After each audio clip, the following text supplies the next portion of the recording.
It's a little bit of a different night, one that I'm very, very excited about. A lot of emotions when you raise a banner saying you're a Big Ten champion. Those stay up there for as long as they keep them up, I guess, or as long as the building's up, and maybe forever. And then you get a ring. And in the sport of basketball, we play for those, and that's the ultimate sign of success. I think it's really exciting to me to know that Trip Frazier got on a plane and flew 13 hours so he could be here for this. DeMonte Williams will be here for this. Kofi stayed so he could be here for this. We've got reports Alfonso Plummer's coming back. He's been in Mexico with the G League team, and every indication is he'll be here. And when guys interrupt everything they're doing to become part of something that's really special, I think that speaks volumes to their level of not just interest, but their level of investment in Illinois basketball. And I love those guys. I'm excited for them to have their night. So we'll do that. I hope all the fans come out early. I hope they're here to celebrate that moment, as we celebrated the moment when we won it on the court. And I hope there's everybody here to remember that day, that night, and celebrate it one last time, for that group and for them to come back. I hope that all of our fans are here to show them the love that they deserve, because there's a lot of investment from DeMonte, from Trent, all of those guys, to making that happen. And those two in particular were here when it was rocky, when it was getting started. So to hang a banner means a great deal, and I'm excited about that tomorrow evening. And then we've got to shift gears very quickly and play one of the biggest teams in college basketball. UMKC is extremely big. It's been a long time, I think, since I've seen a team that big. They've got two excellent guards who are upperclassmen. Both led them last night at LSU in a game that was a dogfight. They are, in my opinion, they throw the kitchen sink at you defensively in terms of pressing, 2-3 zone, man-to-man. They showed a little 1-3-1. So we'll see a lot of different things, which will be good. I think they're extremely good on the offensive glass. So that'll challenge us in terms of blocking out and the things we've got to do there. But Marvin's done an excellent job every place he's been, and he's got that thing starting at on the ground floor. He's got a lot of freshmen, but they're very talented, and they're unique in the fact that they are very big. They play extremely hard, and so we've got to be dialed in. It'll be a different test in a lot of ways, and than anything we've seen, and we'll see different defenses, and we'll have to handle that. So it's game two, and we've got to continue to grow after the first game, and we'll see what it looks like tomorrow night.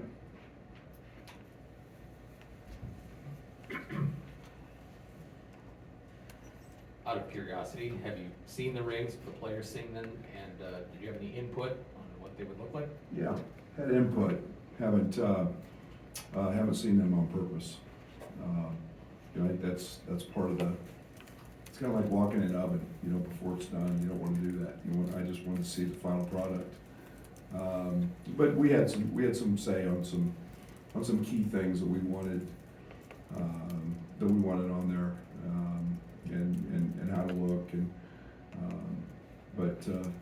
yeah, those things are I've been very blessed. I've got a few of them, and it's really nice to have those and create long lifetime memories, really, long time, forever, you know, and put one on every now and then and remember everything that went into that, and that team is pretty special. It's kind of, with Dane, I know he was able to get the ball down low a lot in the season opener. How important is it to have another center with that kind of presence to complement Coleman in those 5-out sets? Yeah, Dane's tremendous, and we've got to continue to find opportunities for him. You know, he's very, very skilled, either hand, right, left hand. You know, he can put it on the floor and bounce it with some quickness and some authority and power. You know, creating those opportunities is my job, and yet he is very different than Coleman. So we've got a we've got a little package that we run and like to run with him, and yet the thing that was really encouraging was, you know, I feel pretty comfortable, you know, sliding Coleman down, you know, the 4 spot, and feel like that, you know, that lineup can be something we look at. Coach, how have RJ Melendez and Matthew Myers shot the ball in practice? Are you expecting to see them break out a little bit? Shoot or shoot. I'm never going to tell them not to. You know, it's what they do. You know, RJ's the same guy that shot 60% last year and didn't miss, and you know, it's you know, Matt gets good looks. They make him every single day, and you know, I'm not going to be the one to tell them not to shoot. I'm going to tell them to shoot good shots and to keep shooting them, because they're in there practicing, and we know that their track record is that they're going to make them. So, you know, it's one game, and I'm not going to get too wrapped up over one game. It's been a long time coming for Dane to get that opportunity. What can that do for somebody's confidence when he's waited for that and then he comes out and posts a double-double in his first game? Yeah, I tell you, the thing that I was really impressed with Dane was not the points. We knew he could do that. I mean, he kicked our ass last year on the scout team on a pretty regular basis. We knew he could score the ball. His effort, I mean, his tenacity, his toughness. I mean, he played so hard. I mean, he ran the floor. I mean, it was an impressive stint. And then just to go snatch rebounds and to get rebounds that were out of his area. You know, that was, it's one thing to do it in practice, and it's another thing to go have that ability to turn it up a level and to go do it in a game. And, you know, and I'm excited for that, because I thought his effort was outstanding, and he really dominated the game when he was in the game, just simply because of his effort. And with Dane missing all of his freshman year at Baylor, just when he got here mid-year last year, just was there a moment when you maybe saw some things like, I remember that, seeing him in high school, and maybe he's getting, you know, back to what you thought he was? Yeah, it took a while to get to those points. You know, obviously a foot injury keeps you pretty inactive, and you know, there's no secret Dane was heavy.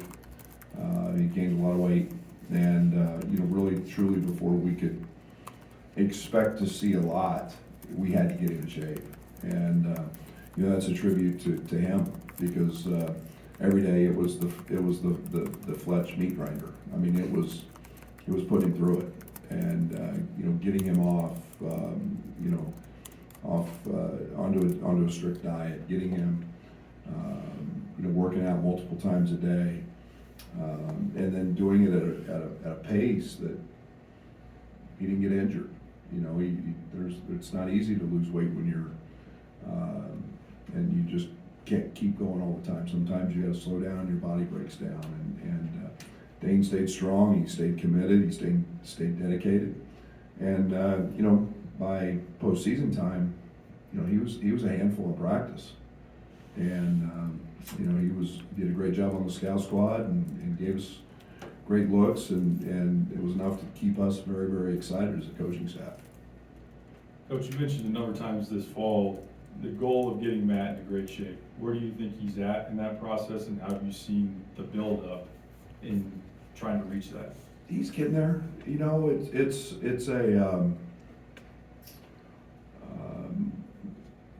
it's an everyday deal, you know? I mean, you come out, you work every day, and yesterday he had a great day of practice, coming off a day off, and you know, he found the gym the day off and was shooting a bunch of balls, and you know, the thing that happens with conditioning is confidence. Confidence comes from that, being in great shape.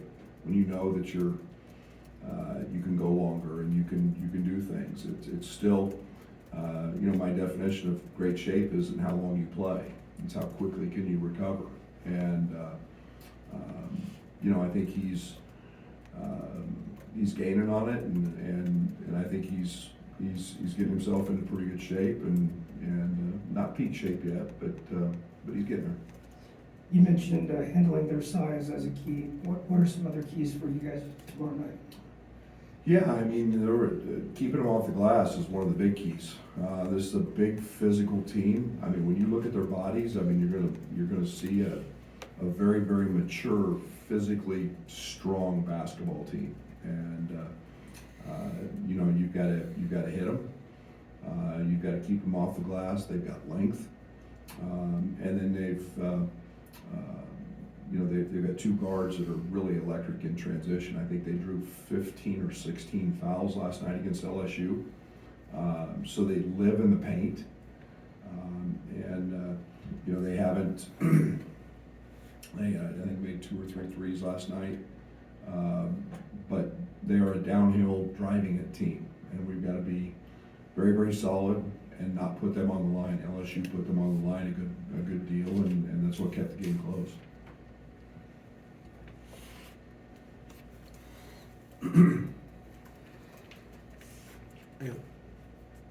Maybe what things did you take out of the U game, and as maybe points of emphasis for tomorrow night? Is there anything particular that stood out that you wanted to address? Yeah, you know, I thought in the first half, watching the game, it was a really different. I wasn't sure how we played offensively.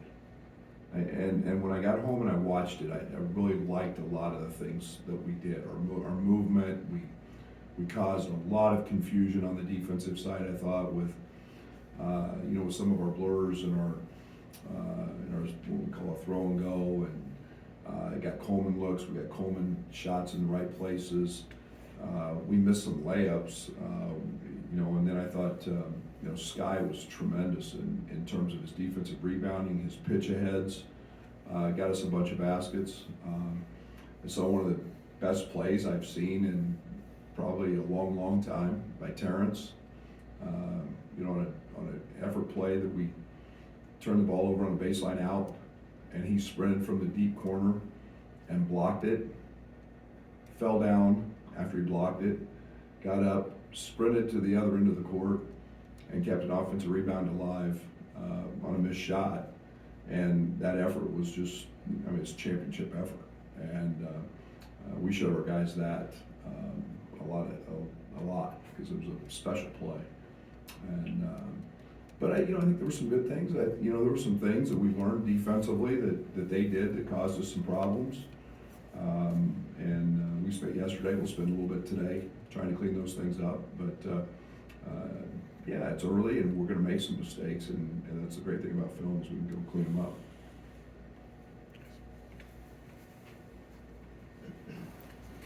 For maybe most everyone on this roster to be able to grab a rebound and then go themselves without having to, kick it to somebody else, just how much does that allow you to jump right into that offensive style that you want? Yeah, we spent a lot of time this summer working on that. That's one of the things that, having versatile guys who can handle it, it's one of the things we want to do. Io became great at it. Io became that triple-double guy when he figured out, hey, let me defensive rebound so I can start the fast break myself and get in the open court. And but I thought we were solid in that. But I thought I was really pleased with Sky because I thought Sky did a great job of pitching the ball ahead, and it got us easy baskets and it got us clean looks at three. And you know, what we call slicing the floor. He sliced the floor 2 or 3 times and pitched it ahead, and we actually missed 1 or 2 layups off that. Those are the little things that, yes, we want to rebound and go. We also want to rebound and pitch it ahead and get guys out running, and that's something that we think can be a real strength for this team.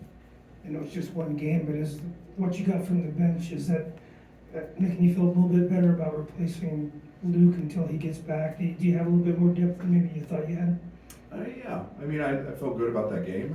I think it's you know, it was a game that, I don't know, we got up to 35, so it's got a little different vibe when you're up like that. So maybe that's a little bit skewed from the production side of things, but I look very much at productivity and how the energy of the game changed. Sincere changed the energy.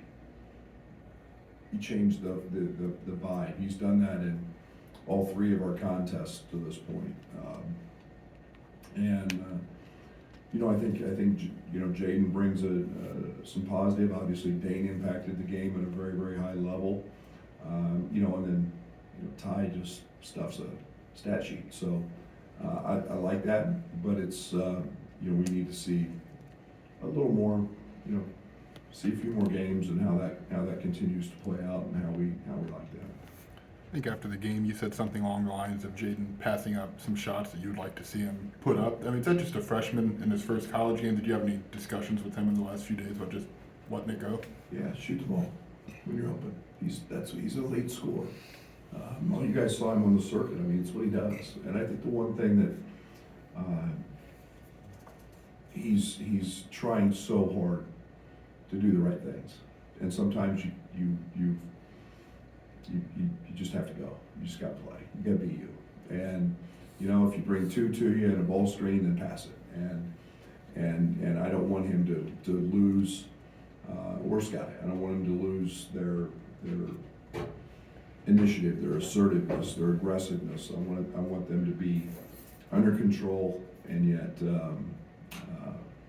you know, they got to be who they are, and that comes with time. But you know, both those guys are doing a lot of really good things, and you know, a lot is asked of them. But yeah, I've not told him not to shoot. I want him to shoot.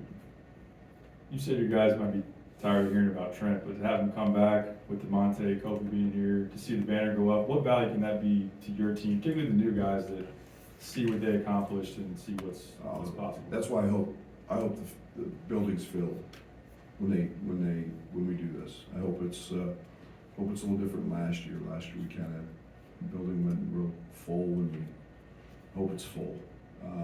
I hope our guys get to see that and experience that. Man, that's a, you know, and I really don't care if our guys are tired of hearing about Trent. He's got a lot of season left. They're going to hear about him a lot more. But you know, it's really nice to.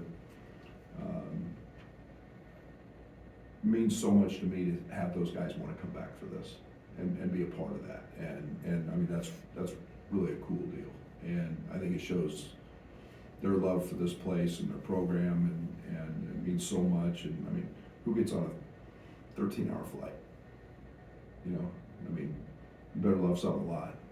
You get on a 13-hour flight so you can be a part of something that might take 15 minutes. And you know, that stuff's pretty cool.